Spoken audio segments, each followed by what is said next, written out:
You know, while the entire world was glued to their TVs watching America race to the moon, the Soviet Union was quietly planning a series of missions to a totally different world, a world that was a complete mystery. Today, we're unpacking that incredible and honestly often overlooked story of their conquest of Venus. Subscribe our channel for more videos. Explore the absolutely wild history of the Venera program. It was a journey into a literal hellscape that answered questions people had asked for centuries. And, well, it uncovered some terrifying new ones. And we're going to try to tackle that big mystery. After all that incredible success, why did they just stop? All right, so let's set the scene. It's the 1960s. The Cold War is in full swing, and the space race is everything. It's the ultimate proving ground for who has the best tech, the best scientists, the best ideology. So, with the US making a huge public spectacle about landing on the moon, a target you can literally see in your backyard, the Soviets made a strategic pivot. They chose a different prize, a mysterious, cloud-covered planet they thought could be an even bigger win. It was like they were saying, "Oh, you can walk on the moon? That's nice. We're going to go to hell and back." And this really captures the enormous gamble they were taking. I mean, scientists had no idea what was under those clouds. For all they knew, it could have been a lush tropical paradise with oceans and forests. Or it could have been something else entirely. This mission wasn't just about landing. It was about being the first to open this giant planetary secret box for all of humanity. So the Soviets launched this super ambitious program, a series of 18 missions they called Venera, which is just Russian for Venus. But their first introductions to the planet were, let's just say they were brutal, gut-wrenching lessons in just how hostile the universe can be.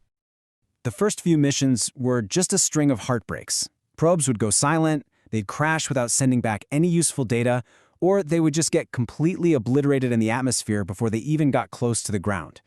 But every single failure, as painful as it was, gave them a critical piece of a really terrifying puzzle. And this is where they had that horrifying aha moment. They realized the probes weren't burning up or crashing. They were being squeezed out of existence. The atmospheric pressure on Venus was some kind of monster way, way greater than anyone had ever dreamed.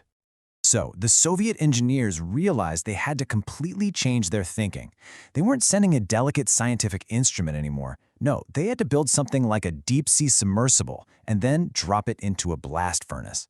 And Venera 7 was their answer. It was this over-engineered, ridiculously tough little probe with basically one mission: just survive. And you won't believe it, but it worked. Well, kinda. Its parachute actually ripped on the way down, so it slammed into the surface way too fast and tipped over. Its main antenna was pointing uselessly away from Earth. But against all odds, a tiny, weak signal was picked up. And for 23 minutes, Venera 7 became the very first human-made object to land and transmit from the surface of another planet. The secret box was finally open, and the very first piece of data that came back was just shocking. The surface temperature was 465 degrees Celsius. That is hot enough to melt lead. It's more than twice as hot as your oven on its highest setting. And then, using that temperature data, they could finally confirm what had destroyed all the earlier probes. The pressure was a mind-boggling 90 times the atmospheric pressure here on Earth. I want you to try and imagine the weight of an entire kilometer of ocean water pressing down on you from every single direction. That's what it feels like to stand on Venus. And get this, as the probe was falling, scientists noticed its radio signal was changing pitch, kind of like the Doppler effect you hear with an ambulance siren. That told them something was pushing the lander sideways. Their calculations pointed to furious 360 km/h winds in the upper atmosphere. That is stronger than most Category 5 hurricanes. A truly hellish world was starting to come into focus. Now, you might think that after finding out Venus is basically the worst place imaginable, they'd give up, right? Nope. They were emboldened. They had survived. Now they were going for the ultimate prize: pictures and sounds from the surface. And here it is. This is that historic moment. Venera 9 sent back the first ever image from the surface of another planet. And the whole world saw that Venus wasn't some sandy desert, but this desolate, totally alien landscape just covered with sharp, jagged rocks. But this amazing triumph was plagued by this incredibly frustrating and simple problem. See, each lander had 2 cameras to get a nice panoramic shot. But on 4 separate multi-million-dollar missions, Venera 9, 10, 11, and 12, one or even both of the protective lens caps just failed to pop off after landing, essentially blinding the cameras. But even with the lens cap curse, they weren't done hitting incredible firsts. Venera 13 actually carried a microphone, and it recorded the first sounds from another planet, the howling winds and what sounded like distant thunder. And it finally sent back stunning color photos showing this brownish, rocky ground under a hazy, oppressive orange sky. Okay, so this next story might be one of the most ironic, unluckiest failures in the entire history of space exploration. You really can't make this up. Venera 14 had this special arm designed to punch the ground to see how hard the soil was. It lands perfectly, the lens cap correctly pops off, and lands on the exact spot the testing arm was programmed to strike. So this multi-million-dollar instrument ended up testing the hardness of its own garbage. So after conquering the surface and being constantly foiled by lens caps, the Soviets decided to change up their strategy for the final missions. Landing wasn't the goal anymore. The new objective was to create the very first complete map of that hidden world beneath the clouds. Since a regular camera is obviously useless from orbit, the last 2 Venera probes brought out the big guns, a powerful radar system.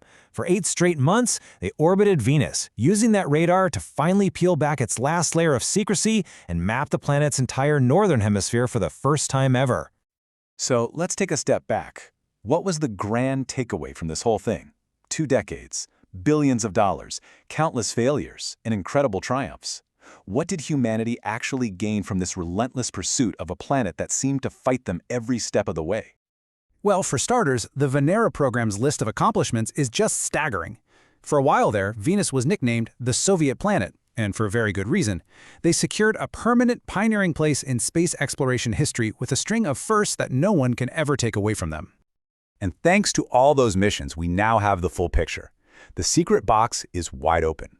And what we found is that Venus is, pretty arguably, the most inhospitable planet in our entire solar system.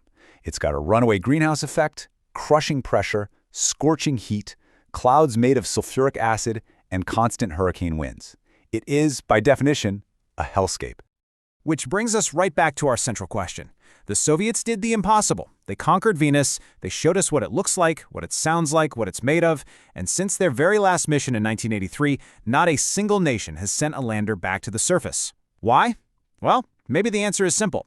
After finally opening that secret box and finding a true hellscape inside, maybe humanity just decided that some worlds are best left alone.